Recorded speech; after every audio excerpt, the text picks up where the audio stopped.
I'm going to start by telling you a story.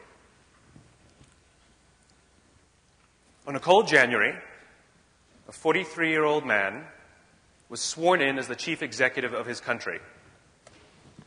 By his side stood his predecessor, who was a famous general, who, 15 years earlier, had commanded his nation's armed forces in a war that resulted in the defeat of Germany. This young leader was raised in the Roman Catholic faith, spent the next 5 hours watching parades in his honor, and stayed up till 3 o'clock in the morning celebrating. Who am I talking about? The year is January 30th, 1933, and I'm describing Adolf Hitler. The point is we make assumptions. We make assumptions about the world based on incorrect or sometimes simply incomplete information. Many of you were convinced I was talking about JFK until I offered that one minor little detail, the date. And all of a sudden the truth was turned on its head.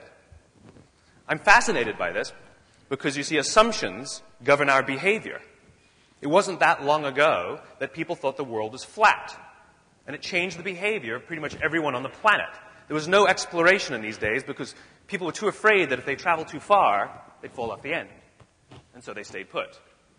Until that one minor little detail, that one missing fact that the world is actually round. And it changed the world, it changed the behavior of the entire population. All of a sudden, exploration became robust. Trade routes were established. The spread of mathematics and science, all because of one minor little flawed assumption. Now, we have assumptions in business as well, and those assumptions govern our behaviors as well. There's not a single product or service available in the market today that you can't buy from somebody else for about the same price, about the same quality, about the same level of service, about the same features. And if you have a first mover's advantage, that's usually gone in a few months. And yet if you ask any business, why are your customers, what do they usually tell you? Service, superior quality, more features, we have a first mover's advantage. In other words, most companies have no clue. This is fascinating. Because if you don't know why your customers are your customers, then how do you know what to do or how to act to attract more of them? And how do you know what to do and how to act to keep the ones loyal? This is interesting. As it turns out, there's only two ways to influence human behavior.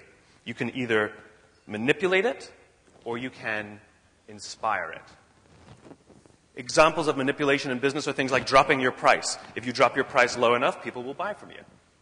This is the concept behind a sale. Things are priced to move. Promotions are a manipulation. 2 for 1, free toy inside.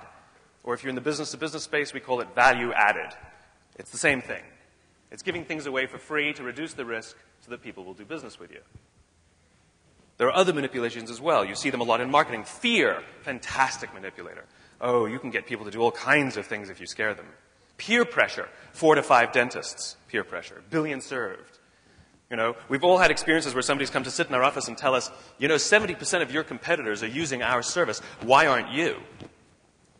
Maybe 70% of my competitors are idiots. Or maybe 70% of my competitors are offered a price so low they couldn't resist. It's a manipulation. We fear that we're being left out of something or that other people know something that we don't. And so it drives our behavior. But there's an alternative. The alternative is inspiration.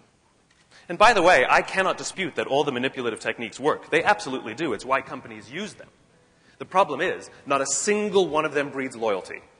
Over the course of time, it costs more and more money. And over the course of time, it increases stress both for the buyer and for the seller.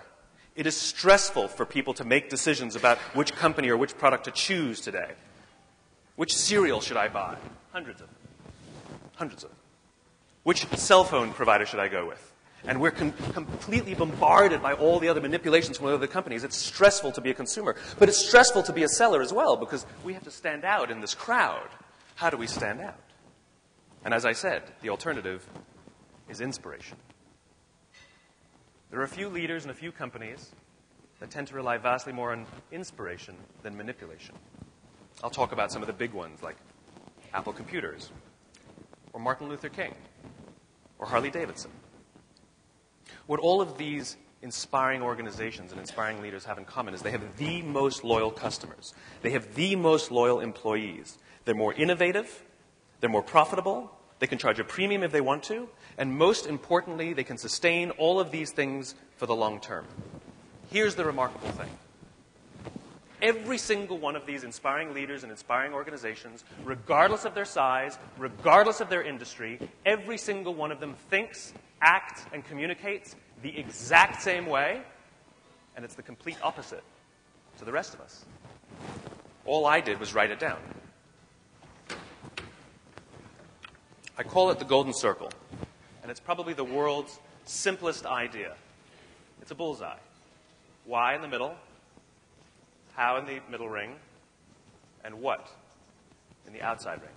It's this little idea that explains the difference between those that inspire and everyone else. Let me define the terms really quickly. Every single organization on the planet knows what they do, the products you sell, the services you offer. Some know how they do it, whether you call it your differentiating value proposition or your proprietary process or your USP. But very, very few organizations can clearly state why they do what they do. And by why, I don't mean to make money. That's a result. By why, I mean what's your purpose, what's your cause, what's your belief? Why does your organization exist? Why did you get out of bed this morning? And why should anyone care? As a result, the way we think, the way we act, the way we communicate is from the outside in.